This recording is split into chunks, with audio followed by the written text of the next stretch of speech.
Gloria a Jehová nuestro Dios. Bendita es su palabra por toda gracia, y en ella el mensaje de cada día. Estamos en el tema la angustia, indicio de enfermedad espiritual, segunda parte. Desnudos llegamos del vientre, desnudos nos vamos a la sepultura. Gloria sea al gran sumo sacerdote, mi pastor y maestro, mi Señor Jesucristo, el Verbo de Dios. El que quiera hacer la voluntad de Dios conocerá si la doctrina es de Dios o si yo hablo por mi propia cuenta. Escrito está: bendita es tu presencia, Espíritu Santo. Amados, Dios vino al mundo en la persona de nuestro Señor Jesucristo, en compasión para aliviar el sufrimiento y cubrir las necesidades de la gente en el alma, sentimientos, emociones, cicatrices, desilusiones, desengaños. Y allí que la palabra hay que colocarle mucha atención. Escrito está en la primera carta de Pedro, capítulo 3, versos 18 y 16.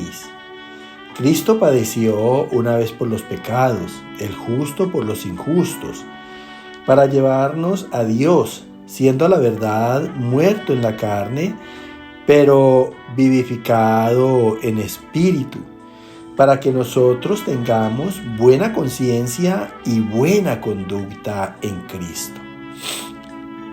Mira el interés de Dios en nosotros. Dice aquí el Señor a través del apóstol Pedro que Cristo padeció una vez por los pecados. Cristo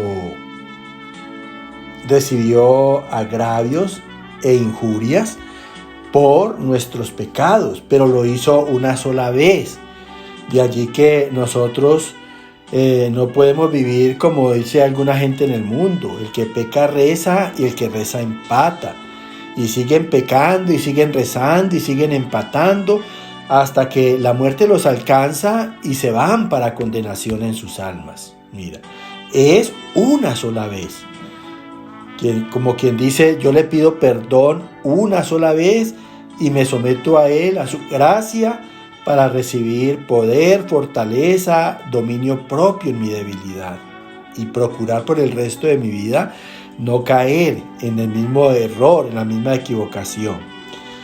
Entonces dice, una vez por los pecados, el justo, Cristo por nosotros los injustos, para llevarnos a Dios. Escúchalo bien, es el propósito de Dios con la venida de Cristo al mundo, siendo a la verdad muerto en la carne. Si Cristo murió en la carne, nosotros debemos de morir a los malos deseos de la carne, a la vanagloria de la vida. Escúchalo bien, ya no vivamos por la carne, ya no vivamos más en el pecado, vivamos por el Espíritu, en raciocinio, en uso de la razón, de la verdad, de la justicia, de la rectitud, de la conciencia. Escúchalo bien, dice que muerto en carne nuestro Señor Jesucristo, pero vivificado en espíritu, porque Él resucitó como una persona espiritual.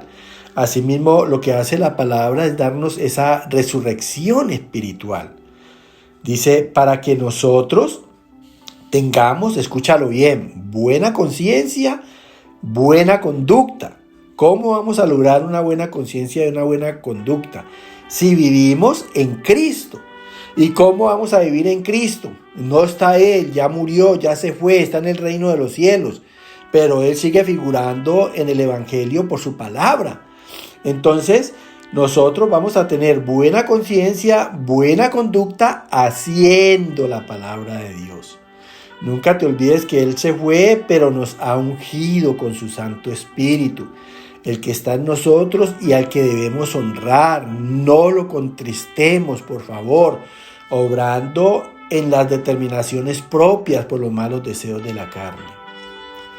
Escrito está en el Evangelio de San Mateo, capítulo 9, versos 35 y 36. Recorría Jesús todas las ciudades y aldeas, y al ver las multitudes tuvo compasión de ellas, porque estaban desamparadas y dispersas como ovejas, que no tienen pastor, enseñando en las sinagogas de ellos y predicando el evangelio del reino, sanando toda enfermedad y toda dolencia en el pueblo. Mira ya la obra de nuestro Señor Jesucristo aquí en la tierra. Habla Mateo de Cristo, dice que recorría nuestro Señor Jesucristo todas las ciudades y aldeas, allí donde Él vivía. Dice, y al ver las multitudes, tuvo compasión de ellas. Deseó en su corazón de aliviarlas en sus sufrimientos, en sus angustias, en sus enfermedades espirituales, porque estaban desamparadas de Dios, mira, y dispersas como ovejas que no tienen pastor. Mira, estaban separadas verdaderamente de Dios, porque te quiero decir que muchas religiones son sectas. Realmente no enseñan la gracia de Dios, no enseñan el arrepentimiento, no enseñan cómo alcanzar las bendiciones de Dios, la paz, el gozo del Señor. Por eso yo te digo, si estás en una iglesia en donde con tu vida no ha pasado nada, vives enfermo, vives arruinado, vives con problemas familiares, pues sencillamente ese pastor no está haciendo nada en el nombre del Señor. La palabra tiene que volverse un buen consejo en tu corazón, una buena dirección y una solución a tus problemas, si es que verdaderamente tú pones el interés y el cuidado necesario. Cada vez que vayas a la iglesia es con ojos bien abiertos y con oídos bien atentos a lo que ese día te va a hablar el Señor, para meditación y reflexión de tu vida. Nunca olvides esto. Entonces dice, ¿quién es el pastor de nosotros? Cristo. ¿Y en dónde está Cristo? Vuelvo y te digo, en la palabra. Nunca te olvides que el Verbo y Dios son una sola persona. De allí que es importante escuchar con atención. Si la palabra te está hablando que hacer imágenes, esculturas, es pecado delante de Dios. Si tú estás en una iglesia en donde te enseñan a adorar imágenes y esculturas, pues mira, ¿cómo es que no vas a entender? Si la palabra misma lo está diciendo. Y así mismo son todas las sectas. Te van a llevar a los pensamientos del hombre, a los caminos del hombre, mas no a los pensamientos y a los caminos de Dios. En ese sentido hay que colocar mucho cuidado a lo que oyen nuestros oídos. Dice Jesucristo enseñando en las sinagogas de ellos. Mira, Él pasó por todas las religiones, por todas las sectas, predicando la verdad de Dios, el propósito de Dios, su gracia para una verdadera salvación. Predicando el evangelio del reino. Mira, sanando toda enfermedad espiritual y toda dolencia en el pueblo. Desilusiones, desengaños, desgracias, calamidades, adversidades. Mira, para eso es que está Dios, para bendecirnos por sus consejos y su dirección. Escrito está en el Evangelio de San Mateo, capítulo 27, verso 43. Confió en Dios, líbrele ahora si le quiere, porque ha dicho, soy hijo de Dios. Mira, este verso se trata de la crucifixión y muerte de nuestro Señor Jesucristo. Y decían los que estaban allí observando esa crucifixión, decían, Él confió en Dios totalmente en su vida. Tuvo fe en Dios. Él se encomendaba a Dios.